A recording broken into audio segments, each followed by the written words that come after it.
जय हिंद, वंदे मातरम। प्यारे भाइयों बहनों, स्वागत है आपका आपके फेवरेट चैनल जनमानस क्लासेज में। आपको बता दूं, पोषण चैप्टर में हम जो है विटामिन, कार्बोहाइड्रेट, प्रोटीन, इन सब की चर्चा करने वाले हैं।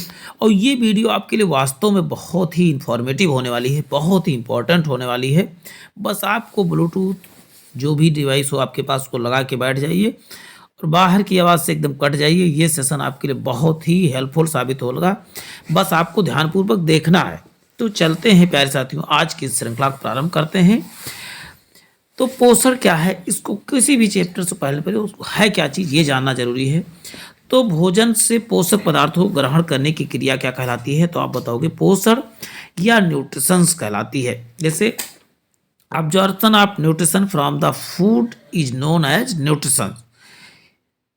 अब बात करते हैं न्यूट्रिशन। कुपोषण क्या है? मल न्यूट्रिशन, शरीर में पोषक पदार्थों की कमी या अधिकता। आप देखते हो बहुत लोग खा पी के बहुत ज़्यादा मोटे हो जाते, तो वो भी प्रकार का कुपोषण है। कमी या अधिकता को ही क्या बोलते हैं, तो बताओगे कुपोषण। आपने कुपोषण के शिकार कई लोगों को मोटे और बहुत ज़्यादा एक पसली वाले को देखा होगा। तो ये कुपोषण दोनों तरह का हो सकता है, मोटे और पतलेपन का। अब बात करते हैं टाइप ऑफ न्यूट्रिशंस क्या है, कौन कौन से न्यूट्रिशंस हैं हमारे बीच। तो आप जानते हैं पहला तो कार्बोहाइड्रेट सर्वविदित होगा, दूसरा विटामिन, और तीसरा क्या है प्रोटीन, चौथा क्या है तो बताओ वसा, और पांचवा मिनरल्स तथा वाटर।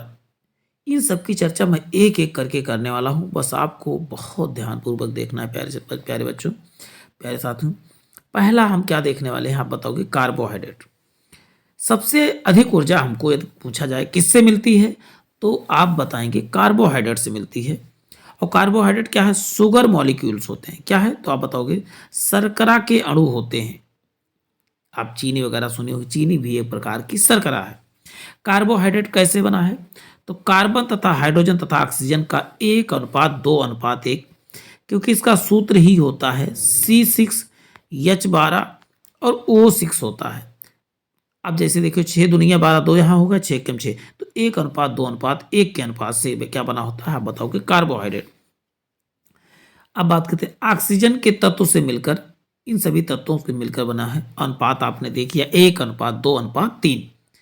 अब बात करते हैं कार्बोहाइड्रेट तुरंत क्या देते हैं हमको, तुरंत ऊर्जा प्रदान करते हैं, करने वाले पोषक तत्व हैं। और वैसे कार्बोहाइड्रेट के अंदर आता है ग्लूकोज। सबसे अधिक जल्दी ऊर्जा कौन देता है हमको? ग्लूकोज। आप देखते हो डॉक्टर कुछ भी हो ग्लूकोज जरूर लगाता है कि आपके शरीर में जान आ जाए और फिर जो है अन्य दवाएं जो हैं आपको काम करने लगी, इसीलिए ग्लूकोज का प्रयोग किया जाता है। वहीं बात करते 1 ग्राम ग्लूकोज कार्बोहाइड्रेट में जलने पर हमारे शरीर को कितना ऊर्जा, तो 4.2 से 4.3 किलो कैलोरी एनर्जी मिलती है। KCl किलो कैलोरी एनर्जी मिलती है। यानी भोजन से प्राप्त एनर्जी को कैलोरी तथा किलो कैलोरी से नापा जाता है। ये क्वेश्चन भी आपको मिल गया, तो इसको भी आपको बहुत ध्यानपूर्वक, जो चीज़ें ना आ रही उसको स्क्रीनशॉट जरूर ले लिया करें। कार्बोहाइड्रेट की इकाई क्या है, तो कार्बोहाइड्रेट की इकाई आप बताइए सैकराइड है। यानी सबसे छोटी, जैसे आप बोलते हो कि शरीर की सबसे छोटी इकाई क्या है, तो कोशिका या सेल कहते हो, वैसे कार्बोहाइड्रेट की सबसे छोटी इकाई क्या कहते हो, तो आप बताओगे सैकराइड होती है। अब बॉन्ड की बात कर लेते हैं, इसमें कौन सा बॉन्ड बनता है, तो आप बताओगे बॉन्ड कौन सा, तो ग्लाइकोसाइडिक बॉन्ड बनता है। कौन सा बॉन्ड आप बताओगे, तो ग्लाइकोसाइड बॉन्ड। अब कहा गया कि कितने प्रकार होते हैं कार्बोहाइड्रेट के, तो आप क्या बताओगे टाइप ऑफ कार्बोहाइड्रेट। पहला आपको दिख रहा होगा मोनोसैकराइड। क्या है? मोनोसैकराइड। दूसरा है ओलिगोसैकराइड या डाइसैकराइड के नाम से जाना जाता है। तीसरा क्या है? पॉलीसैकराइड। तो कितने प्रकार के होते हैं कार्बोहाइड्रेट्स, आप बताओगे 3 प्रकार के। अब एक एक करके चर्चा कर लेते हैं। मोनोसैकराइड क्या होता है, डाइसैकराइड क्या होता है, पॉलीसैकराइड क्या होता है। देखिए पहला क्या है मोनोसैकराइड, जब शर्करा का केवल एक सैकराइड होता है तो उसे बोलते हैं एक ही प्रकार के शर्करा बना होता है तो उसे बोलते हैं मोनोसैकराइड। मोनो जहां शब्द लग जाए तो आपको एक प्रकार का याद करके लेना है, अर्थात वह शर्करा में केवल एक ही सैकराइड से मिलकर या एक ही अणुओं से मिलकर बना होता है, उसे बोलते हैं मोनोसैकराइड। मोनोसैकराइड का स्वाद कैसा होता है, आप बताओगे मीठा होता है। कैसा? मीठा। और ये क्या होता है, आप बताओगे पानी में घुलनशील। मोनोसैकराइड पानी में घुलनशील। जैसे आपने ग्लूकोज देखा होगा, फ्रक्टोज देखा होगा और गैलेक्टोज देखा होगा, ये सब क्या है, तो आप बताओगे मोनोसैकराइड है तीनों। देखिए गैलेक्टोज क्या होता है, दूध में पाई जाती है। अब वही बात करते हैं फ्रक्टोज। फ्रक्टोज से फल में पाया जाता है। और आपको बता दें ग्लूकोज, ये जो है रुधिर शर्करा, ये आप देखते हो कि ब्लड के माध्यम से ग्लूकोज को शरीर में डाला जाता है। ग्लूकोज आप चढ़वाए होंगे, तो ये एक प्रकार का, इसे रुधिर शर्करा के नाम से किसे जाना जाता है, तो आप बताओगे ग्लूकोज को रुधिर शर्करा के रूप में जाना जाता है। और वहीं प्राकृतिक रूप से सबसे मीठी शर्करा क्या होना, सबसे मीठी शर्करा क्या है, तो बताओ फ्रक्टोज क्या है। आप बताओगे सबसे मीठी शर्करा, आप बताएंगे फ्रक्टोज होता है। एक एक चीज आपको बहुत मजा आने वाला है प्यारे साथियों। अब वही फा से फ्रक्टोज और फा से फल, ये चीजें फल की शर्करा। और शहद में भी कौन सी प्रकार की शर्करा पाई, तो फ्रक्टोज शहद में भी पाई जाने वाली शर्करा है। अब बात करते हैं कृत्रिम रूप से सबसे मीठा शर्करा क्या है, अस्पार्टन है। कृत्रिम रूप से सबसे मीठी शर्करा आप क्या बताएंगे, अस्पार्टन। देखिए क्वेश्चन बहुत बार पूछा गया कई परीक्षाओं में, तो उसको जरूर ध्यान देना है आपको। अब डाइसैकराइड क्या होता है, या ओलिगो, डाई को ही बोलते हैं, ओलिगोसैकराइड कहा जाता है। ये शर्करा दो से 10 अणु से मिलकर बने होते हैं। 2 से अधिक मतलब या 10 अणुओं तक मिलकर बने होते हैं, उसे मोनोसैकराइड कहा जाता है। अब बात करते हैं डाइसैकराइड का। जब 2 मोनोसैकराइड, इसमें 10 गलत लिखा हुआ, 2 मोनोसैकराइड आपस में मिलते हैं तो क्या बनता है, मिलते हैं तो क्या बोलते हैं उसे, डाइसैकराइड। जब 2 मोनोसैकराइड मिलते हैं तो क्या बनता है, इसका स्वाद भी क्या होता है, तो बताओगे इसका स्वाद भी मीठा ही होता है।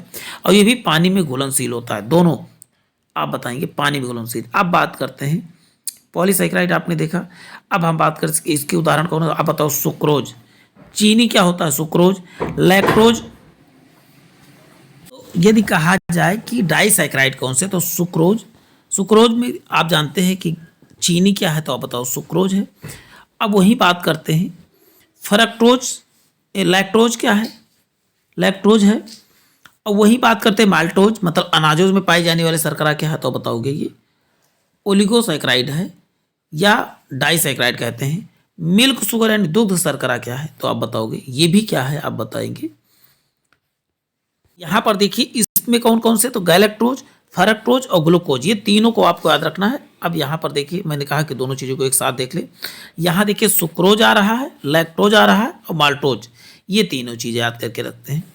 पहले का उदाहरण आपने केन शुगर देखा, टेबल यानी चीनी देखा, देखिए इसमें चीनी देखा। और उसके बाद गन्ने में पाई जाने वाली चीनी देखिए कई चीज़ों से बनती है। अब वही बात करते हैं यहाँ माल्टोज में अनाज में पाई जाने वाली सभी शर्करा जो है, और बीज में पाई जाने वाली, ये सभी क्या होती है, माल्टोज होती है। तो ये चीज़ें एक एक करके आपको याद करना। फिर से देख लीजिए, सुक्रोज में क्या है, चीनी, केन शुगर, और उसके बाद केन शुगर ही चीनी है, गन्ना, तीनों बात एक ही होती है, लेकिन यहाँ 3 ऑप्शन देखें। दुग्ध में पाई जाने वाली शर्करा क्या है, लैक्टोज। जबकि माल्टोज क्या है, तो बताओगे अनाज में पाई जाने वाली या सीड में पाई जाने वाली शर्करा। अब बात करते हैं सुक्रोज की। सुक्रोज क्या उसी चीज को रिवीजन।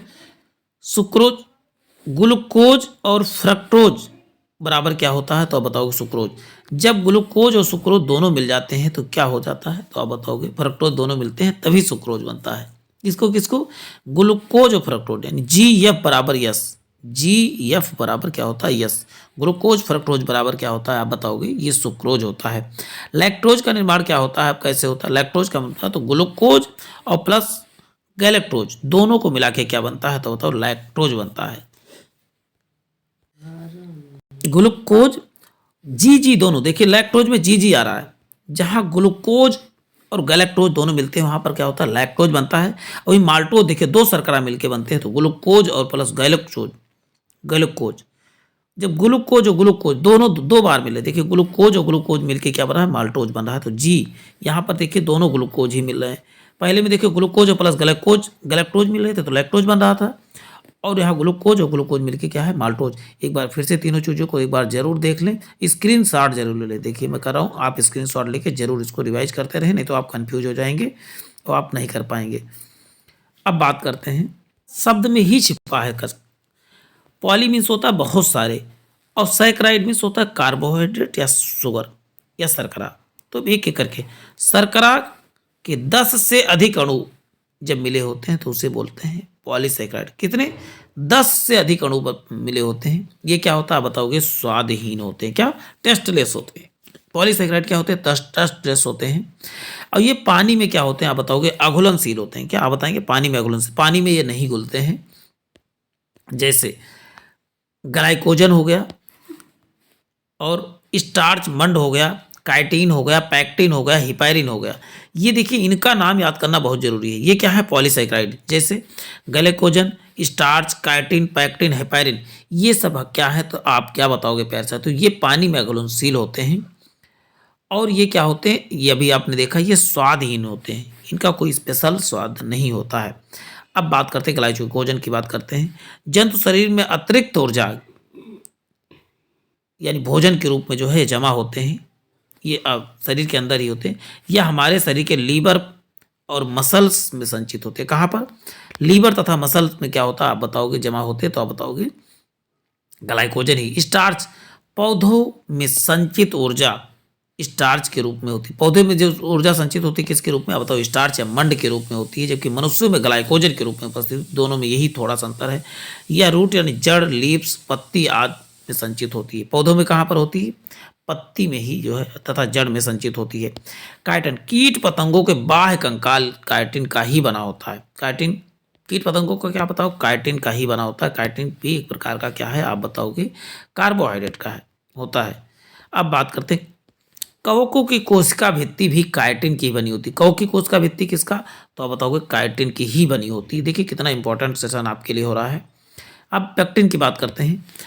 पेक्टिन पादपों की कोशिका भित्ति का घटक हो। कोशिका भित्ति पादपों की किसकी बनी होती है? तो आप बताओगे पेक्टिन की ही बनी होती है।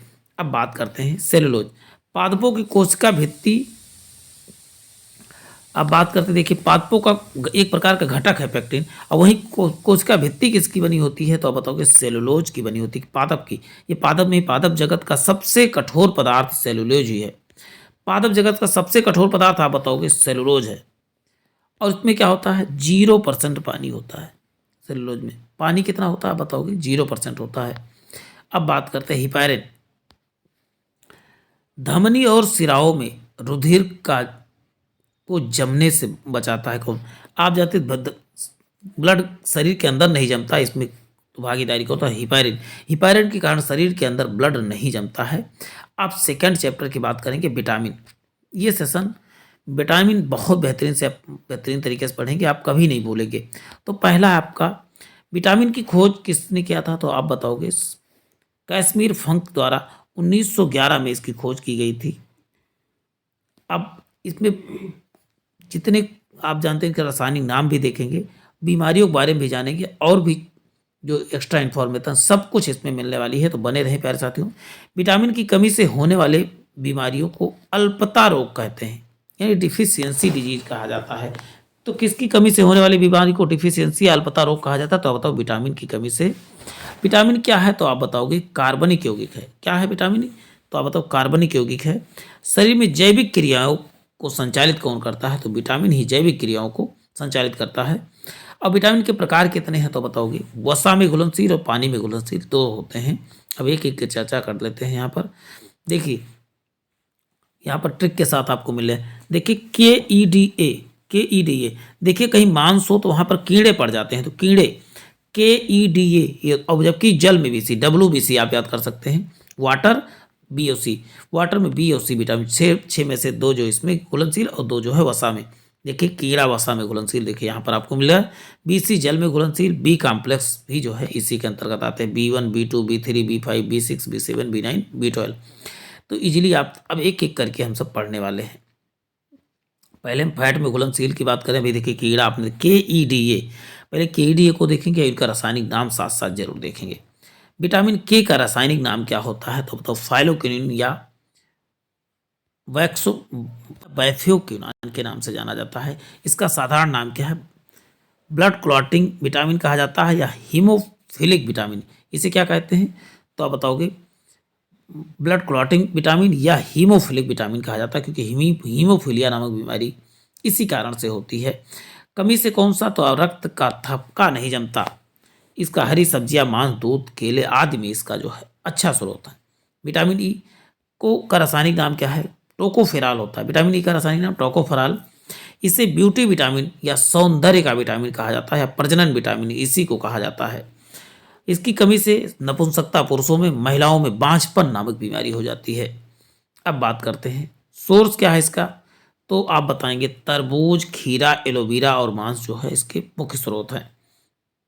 अब विटामिन डी का रासायनिक नाम क्या है, तो रासायनिक नाम क्या है, तो बताओ कैल्सीफेरॉल इसका रासायनिक नाम है। कॉमन नेम का है सनलाइट विटामिन, इसे सूरज या धूप से मिलने वाली विटामिन भी कहा जाता है।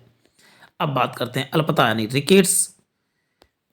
अल्पता रोग रिकेट्स रोग है, यानी कि कौन कौन से रोग, सूखा रोग केवल बच्चों में होने वाला बीमारी है, और जबकि वही सेम बीमारी कौन सा, ऑस्टियोमलेरिया मलेशिया किससे, तो आप बताओगे ऑस्टियोमलेशिया जो है बड़ों में हो जाती, ये भी विटामिन डी की कमी से। स्रोत कौन से हैं, तो आप बताओगे दूध है, सनलाइट है सबसे सस्ता, मीट है, मछली है, ये सब क्या है, तो विटामिन डी के अच्छे स्रोत हैं।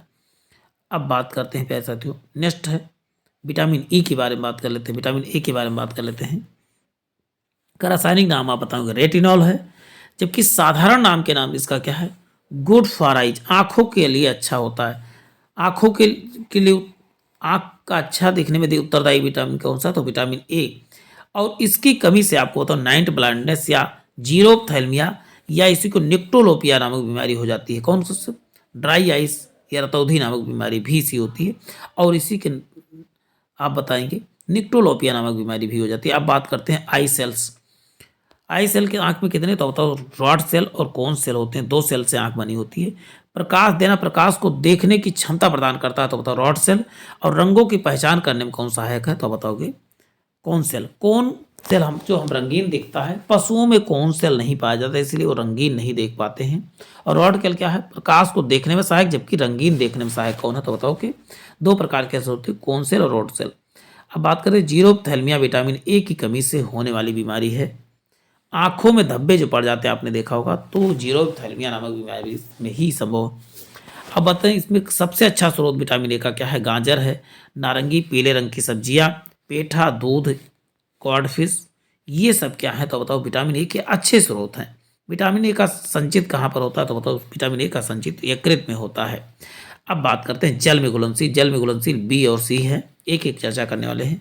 बी में सबसे पहले इसमें बी कॉम्प्लेक्स है, और उसके बाद में सी। बी कॉम्प्लेक्स के बाद बी के पूरा परिवार है। अब देख ले विटामिन बी वन का रासायनिक नाम क्या है, तो बताओगे थायमीन है, और उसका कॉमन नेम क्या है, तो पाचक विटामिन के नाम से जाना जाता है। थायमीन को पाचक विटामिन के नाम से जाना जाता है, या डाइजेस्टिव विटामिन के नाम।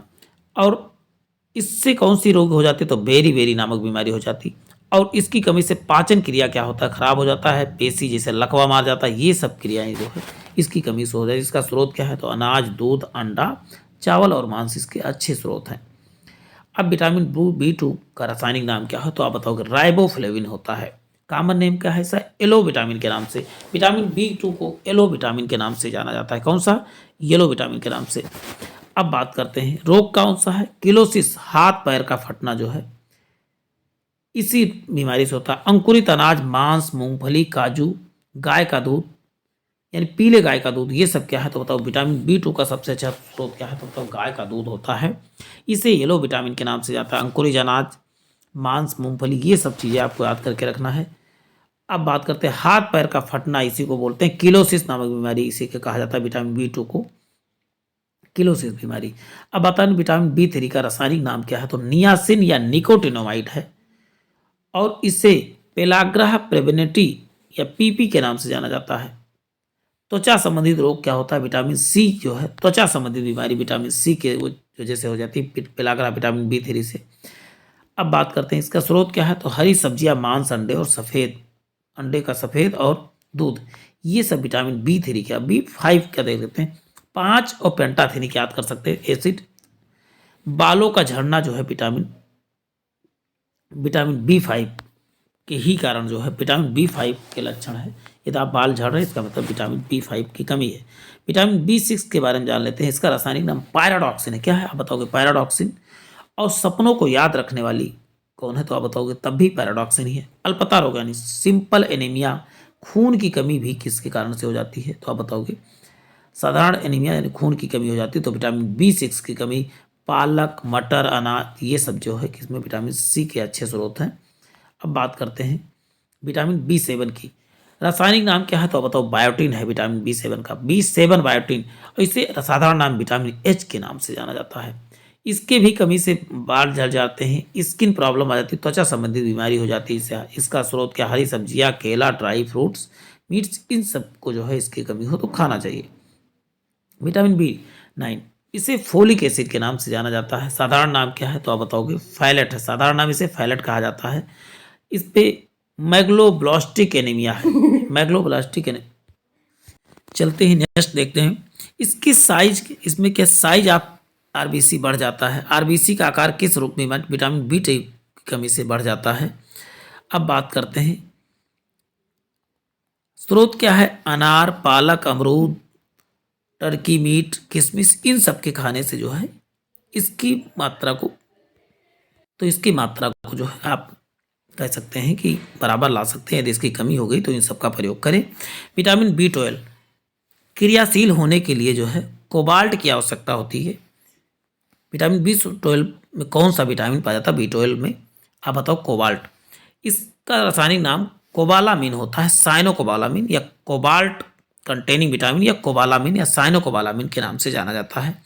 इसका साधारण नाम बिलू विटामिन है। बिलू विटामिन के नाम से किसे जाना जाता है बताओ कि विटामिन B12 के अल्पता, कौन सा अल्पता रोग कौन सा है तो पर्नीसियस एनीमिया। पर्नीसियस एनीमिया बीमारी हो जाती है किसमें तो बताओ विटामिन 2। एक प्रकार खून की कमी ही कह सकते हो। आरबीसी का आकार क्या हो जाता है, इस पर छोटा हो जाता है। अब बात करते हैं आरबीसी की ऑक्सीजन की कमी हो जाती है किसकी, विटामिन B12 की कमी से ही। इसका स्रोत क्या है तो बताओगे, और आपको स्रोत जो है विटामिन B9, जितने B9 में आपने पढ़ा, देखिए B9 में अभी आपने क्या पढ़ा है फोलिक एसिड में, तो आप क्या क्या इसमें खाएंगे, सेम, पालक, अमरूद, दूध, इन सबको जो है आपको खाना चाहिए। अब बात करते हैं नेक्स्ट है विटामिन सी के बारे में बात कर लेते हैं। विटामिन सी का रासायनिक नाम क्या है तो बताओ, स्कॉर्बिक एसिड है। साधारण नाम क्या है तो इसे खट्टा विटामिन, सोर विटामिन के नाम से जाना जाता है। इसमें क्या है, मसूड़ों से खून आने लगता है। ये मसूड़ों से खून आ रहा है, इसका मतलब विटामिन सी की कमी है। स्रोत क्या है इसके आप बताओगे, स्रोत जो है इसके खट्टे फल से और सब्जियां इसके स्रोत हैं। सबसे अच्छा स्रोत क्या है, आंवला है। सबसे अच्छा स्रोत पूछा जाए विटामिन सी का तो आप बताओगे आंवला ही सबसे अच्छा स्रोत है। अब बात करते हैं दूध में विटामिन सी व आयरन नहीं होता है। कौन क्या क्या नहीं दूध में पाया था, सी और आयरन दूध में नहीं, तो पूर्ण आहार तो दूध था ही, केवल विटामिन सी और आयरन नहीं पाया जाता और सभी चीज़ें लगभग पाई जाती हैं। ऊँटनी के दूध में विटामिन सी की मात्रा पाई, केवल ऊँटनी के दूध में ही विटामिन सी की मात्रा पाई जाती है। सब्जियों को छिलकर धोने पर विटामिन सी क्या हो जाती है आप बताओ, नष्ट हो जाती है। और विटामिन B2 भी इसके साथ नष्ट हो जाता है, अधिक तापमान पर नष्ट हो जाते हैं। कौन सा, विटामिन सी, ये कहीं किसी भी तापमान बढ़ाएंगे तो विटामिन सी किसी भी चीज़ों में से नष्ट हो जाएगा। ये विटामिन मस्तिष्क को सक्रिय बनाती है। मस्तिष्क को सक्रिय कौन बताता है, विटामिन सी। मनुष्य के ह्यूमन यूरिन में नष्ट हो जाती है, यानी कि टॉयलेट में जाके नष्ट हो जाती है। अब बात करते हैं प्रोटीन के बारे में, बात कर ले रहे हैं। अब बात कर लेते हैं प्रोटीन। प्रोटीन की खोज किसने किया था तो आप बताओगे, वर्जीलियस ने इसकी खोज किया। वही प्रोटीन एमिनो एसिड से किससे बना हुआ होता है तो इसका उत्तर आप बताएंगे, एमिनो एसिड से बना होता है। कौन कौन से हैं तो 22 टाइप के एमिनो एसिड से बना होता है। कार्बन, हाइड्रोजन, ऑक्सीजन तथा नाइट्रोजन और सल्फर और फास्फोरस, इतने चीज़ों से, लेकिन मुख्य घटक 4 ही होते हैं, कार्बन, हाइड्रोजन, ऑक्सीजन तथा नाइट्रोजन से ही मिलकर बना है मुख्यतया। अब बात करते हैं इसे शरीर का निर्माण करने वाला भोजन कहा जाता है किसे, आप बताओगे प्रोटीन को, या बॉडी बिल्डिंग फूड कहा जाता है। शरीर को टूट फूट को यानी रिपेयर करने, ऊतकों को रिपेयर करने के लिए काम आता है। हार्मोन और एंजाइम दोनों मिलते हैं, क्या बन जाते हैं, प्रोटीन का निर्माण करते हैं। हार्मोन प्लस एंजाइम मिलते हैं तो क्या बनते हैं तो बताओगे, प्रोटीन बनाया जाता है। सभी एंजाइम प्रोटीन होते हैं और सभी हार्मोन भी प्रोटीन होते हैं, ये चीज़ें याद करके रखना है। भैंस के दूध में केसीन प्रोटीन, जबकि गाय के दूध में केरोटीन प्रोटीन पाया जाता है। और वहीं एग में क्या है, एल्ब्यूमिन तथा प्लाज्मा पाया जाता है। ये दोनों चीज़ों को याद करके रखना है। स्किन में कैलोजन सबसे अधिक मात्रा में पाया जाता है। वहीं गाजर में जो है कैरोटीन प्रोटीन पाया जाता है। कौन सा, कैरोटीन प्रोटीन। और वहीं बात करें नाखून तथा बाल में केराटिन पाया जाता है। ये केराटिन क्या है? मृत कोशिकाओं में पाया जाता है। ये चीज़ें याद करें। अब बात करते हैं फैट का। फैट क्या है? फैट फैट ये एसिड होता है, यानी कि अम्ल, वसीय अम्ल है फैट, और ऊर्जा प्रदान करने या के लिए इसका कार्य होता है। और देखिए सबसे अधिक किसमें ऊर्जा मिलती है तो बताओगे? लेकिन हमारे शरीर को वसा नहीं चाहिए, हमारे शरीर को कार्बोहाइड्रेट चाहिए। 9.2 से 9.3 कैलोरी ऊर्जा चाहिए। और आपको बता दूं, धीरे धीरे ऊर्जा प्रदान करते हैं। कार्बोहाइड्रेट क्या होता है? कार्बोहाइड्रेट हमको तुरंत ऊर्जा देता है, जबकि वसा जो है हमको धीरे धीरे ऊर्जा प्रदान करता है। शरीर का सबसे वसा का जमाव वसीय ऊतकों में होता है। कहाँ पर? त्वचा के नीचे या वसीय ऊतकों में होता है इसका निर्माण। तो प्यारे साथियों, आपने सेशन पूरा देखा हो तो वीडियो को लाइक करें, शेयर करें, और जिन भाई बहनों ने चैनल को सब्सक्राइब नहीं किया, और चैनल को सब्सक्राइब करने के साथ साथ बेल आइकन जरूर दबाएं। जय हिंद, जय भारत।